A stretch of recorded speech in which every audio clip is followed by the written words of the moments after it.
as has now for me become a little bit more.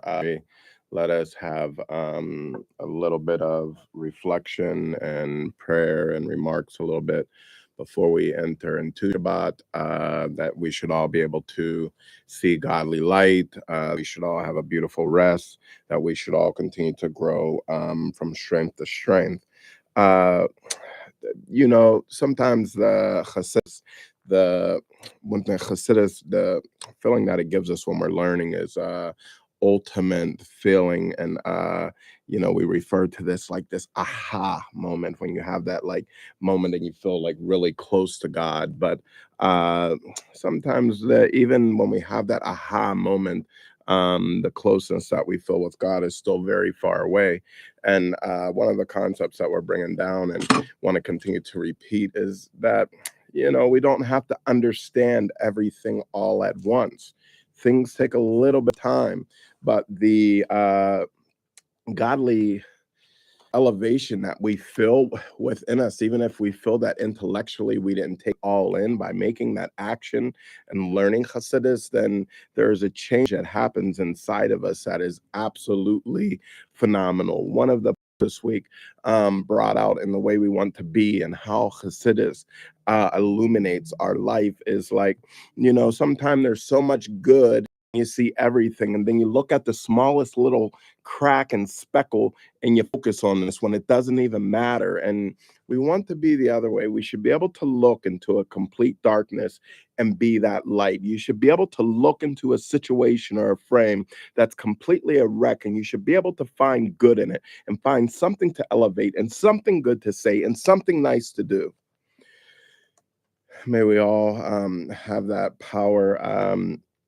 I always dedicate the learning to Theodore Jason Ben Homer Doler, my brother, and my brother-in-law Richard Allen Ben Richard Allen, and there's a concept that's keep coming out this week that we covered Ormalava Malcha and Mayim Rabim when it's talking about with the help of heaven. This was in the year 1977. It was saying many waters cannot extinguish the love and rivers cannot wash it away. This is from the book of Song of Songs and the 8th chapter, 7th verse. And it's saying when it's talking about many waters, it explains our masters in their discourses. We're talking about the Rabbam of Chabad, Hasidus Chabad, referred to all of the financial concerns, material worries that vex us as a man. And still, these concerns cannot extinguish the love of God buried within every Jewish soul. And it's saying, moreover, rivers cannot wash it away, even when these material worries are so bothersome that they rush incessantly without interruption, like a powerful river whose waters constantly gush with tremendous force. They still cannot wash away the love nor extinguish it. And so it goes into, we could, let's try the breeze through real quick. It's like these financial concerns. It's talking about when you eat of the labor of your hands, you are praiseworthy and it is well with you. From the book of Psalms 128 2, it says that this means that the toil of earning a living should only involve one's hands, not one's mind and heart. Surely one must work to create a vessel for the divine blessing of livelihood, since the divine flow of energy is drawn down into this world exclusively to the garb of nature. It says, God will bless you in all you do. It's all in the Rambam. I don't know if it's a 3-chapter cycle. They were talking about today that when we toil with our occupation, it should be for 3 hours. And when we learn, it should be for 9 hours. And the basis of those 9 hours of Torah study was 3 for oral law, 3 for written law, or however that they had phrased, and 3 hours to meditate upon the concepts that are brought down there. Not 9 and then 3 and 1, 1, 1. God help us. We have these challenges, and it's the it talks about order and chaos, and the soul, and how our soul is buoyant and how it always rises up, and like teshuva when we return, and why we come down here, and how powerful when we have a descent, of how strong that we come back, and the fact that our soul is tied up and connected directly with the creator, and like, it's talking about our Father in heaven, how God can see us, and even more, not before him, and how he can see that, and how you can see your children even when they're not in front of you, but ultimately how God can see us even in and outside of the world before it was created. And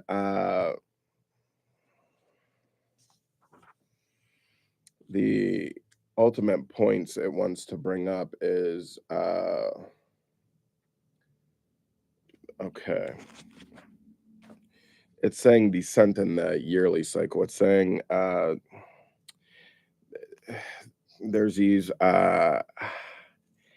Jacob, he sojourned on his way. Okay, this is in the book of Genesis in the 32nd chapter. Second verse is the script for that, and it comes out during the week of Parshas Noah. Okay, and there's a lot, and we it jumps around, although this is very short. But it's talking about the month of Tishrei. Okay, if you weren't here, but we're gonna get to it soon. The month of Tishrei. Once we come out of this, all this, like the Jewish festivals are in so much of abundance right there, that we actually have to come home and unpack all the blessings. It takes us a whole year.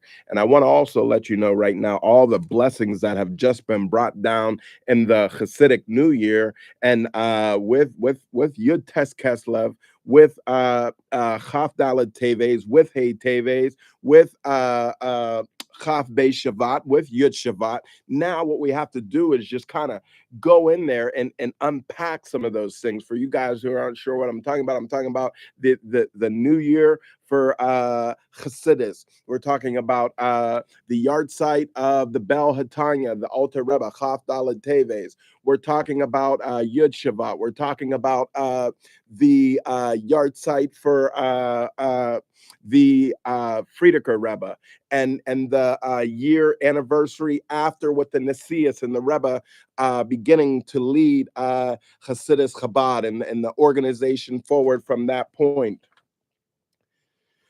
So, and then Chaf Bei Shabbat, just this week. Please take time and watch the special program for the women. The women have an innate way of doing godliness. When we see the woman active in the mitzvahs as men that we should be doing, we see a natural ability that they can do this real quick.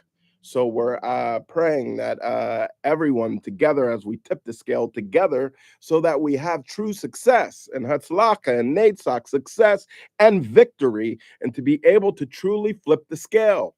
And we can do it. You can do good. The way has been set for us.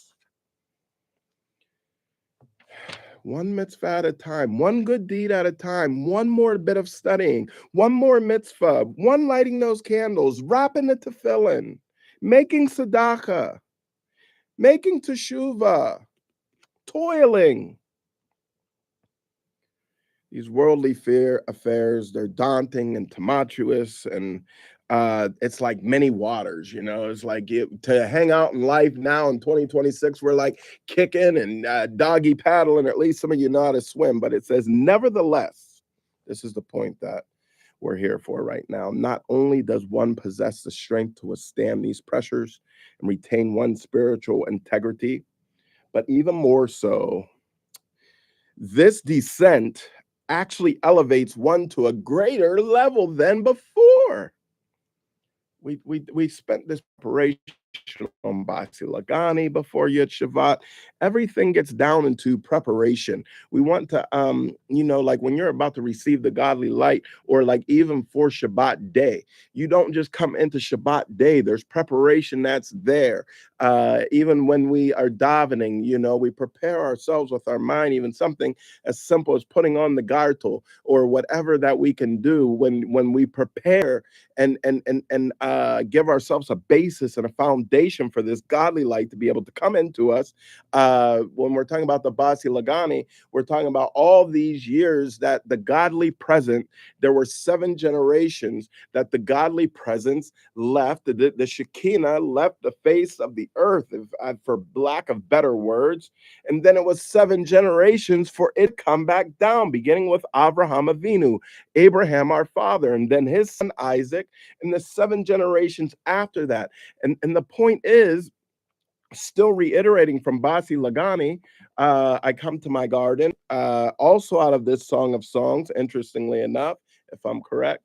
This, when it came out, and to lose the godly presence on the earth was a big thing, but as it entered back in, not only did it just enter back in the place where it was, but it came back stronger. And we need to be like that in our relationship with the Most High God. When we fell and have a descent of what we feel a descent, when we come back, we stand stronger and more whole. You don't just return to where you're at.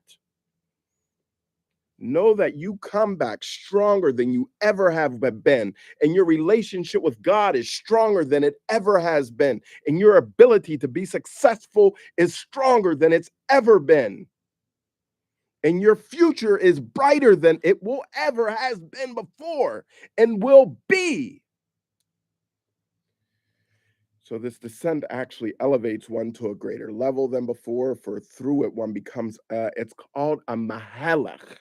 And this is the point that every day has been brought out. When you're facing troubles and trials and these overcoming waters and these situations that are in your life, you should know that you are becoming mahalach, a man of movement.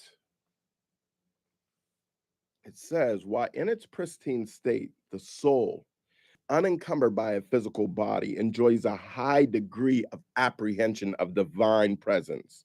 Nevertheless, it is limited, as the angels are, to the apprehension of the imminent quality of godliness. However, during it in sojourn on earth, it comes in direct contact with the encompassing light, which is active in this terrestrial world and which is infinitely higher than the indwelling light, which irradiates the celestial spheres. And further, since the encompassing light is above and beyond the natural order of the physical world, the soul is thus provided with the power to transcend nature and to change nature. This is what enables a person to elevate himself from one level to another, to become this mahalech, one that moves, in distinction from the soul's previous state of Omed, one that stands in one place before it descends into a material world.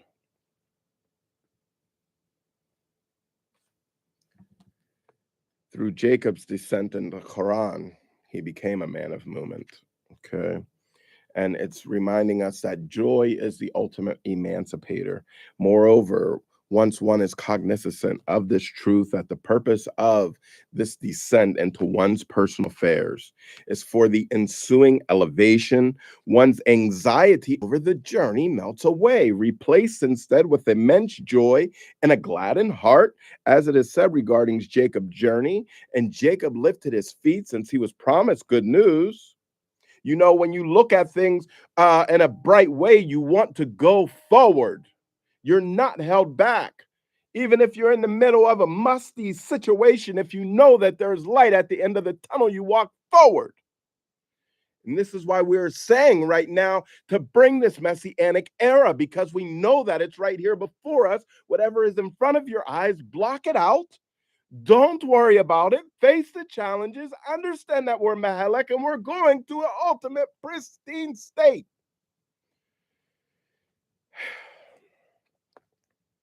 Look in your own Bible. It's Genesis 29:1. So, and through joy, one serves God with complete perfection beyond the natural restraints of one's personality, i.e., serving God with all your might. for joy breaks all bounds. And it's easier said than done. I get it. But if we just, it starts by knowing. You remember the Transformers, knowing is half the battle. Then taking and applying your learning. And then seeing the results and being Mahalach, one who moves. The final blessing is when one serves God with complete perfection and a gladdened heart. You know, the analogy goes, look, Most High, you know, gives you a blessing that is, let's say, perhaps concealed, something we don't like, or something we don't understand, or something that would benefit from us. Then our face is frowned, and then we're unhappy, and then we want to be pouty, and then we act like God is being unjust and wants to hurt us. So the angels in heaven, the ones who are Omed, only at a state that want to be here with us, Mahelach, being able to move, they look down, and we know that God is just. So they look at the face of Yisrael Boykin, and they say, "Brother Yisrael, what's your face frowned up for? I'm acting like God is doing me wrong, like he's not just."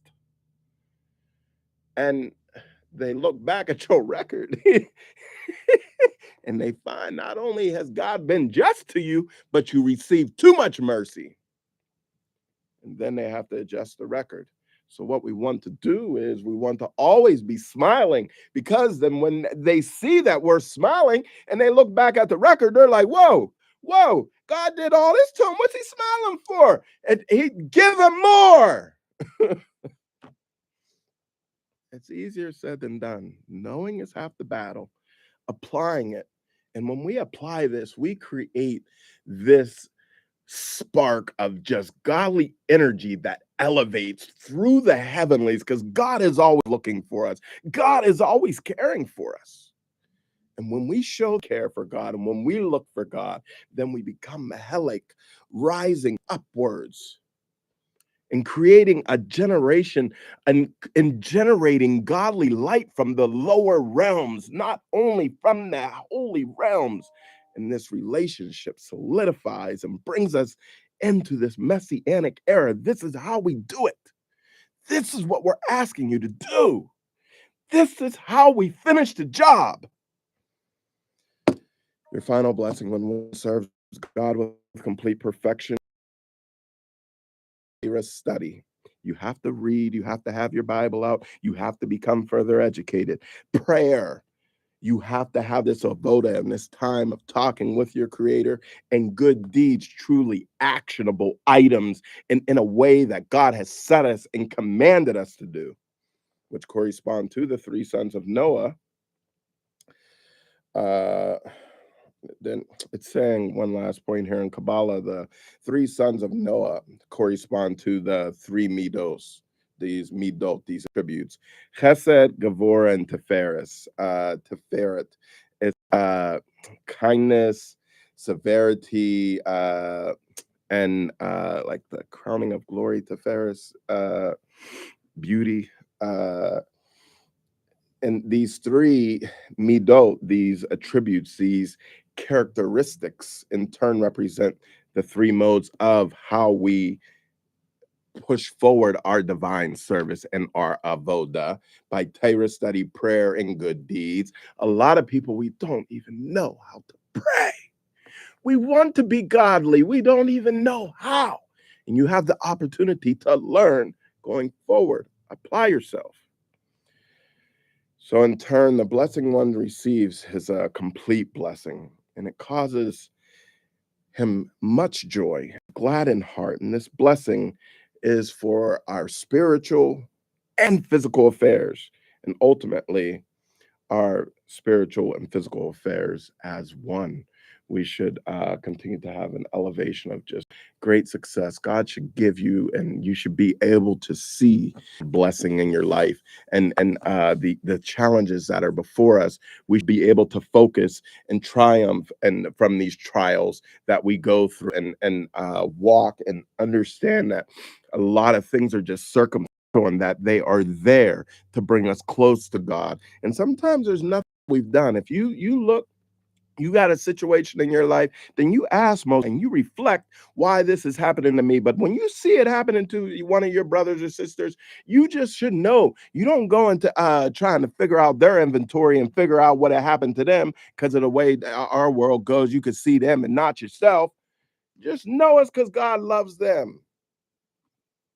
And God wants to draw us all nigh. Let us all draw near to him as well, with our thoughts, with our speech, with our actions, with our deeds, with a new level of understanding and with a new level of just zeal and energy. And we should all walk upright into this messianic era together and see miracles that we've never even seen.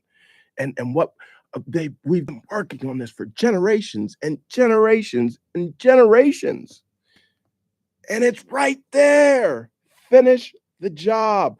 Do all that you can. And when it happens, it will change the world for good.